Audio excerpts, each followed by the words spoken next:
Tell me, what are you seeing for September, for America, for the world, for who's the next president? What the Lord's Well, well, I tell you this. I tell you like the Lord said to me, and of course I get in trouble because I'm crazy. But the word of the Lord came to me.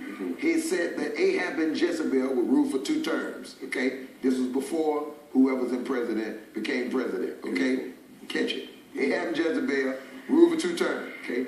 Then he said to me, next would be Athaliah. Okay. Now Athaliah is Jezebel's daughter. Okay, which means whoever comes to power will be a pro-feminine, it'll be a domineering spirit that will take on a spirit of pro-women and not pro-God.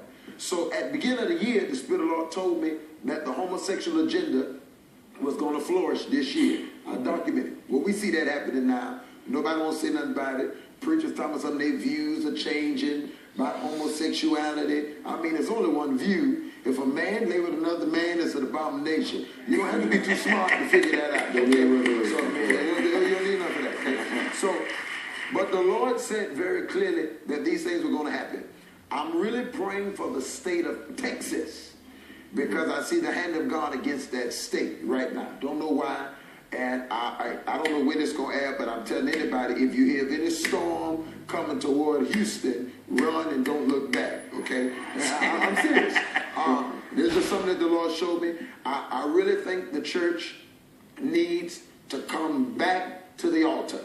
Come back to that place of consecration, that place of loving on God, where nothing else matters.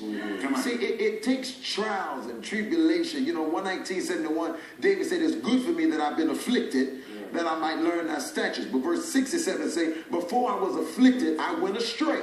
So it's something about this shaking that's coming upon America that's going to cause the church to come back to the horns of the altar. Now, there's a shaking coming. And people got to recognize, with this shaking, there's going to be new voices.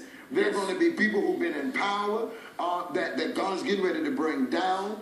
People who mishandled the glory. People who've taken advantage of his people. There's going to be a shaking. And God is getting ready to raise up a people who are tired of church as usual. Kind of saying, give me the glory. That's what's coming. So, Reverend.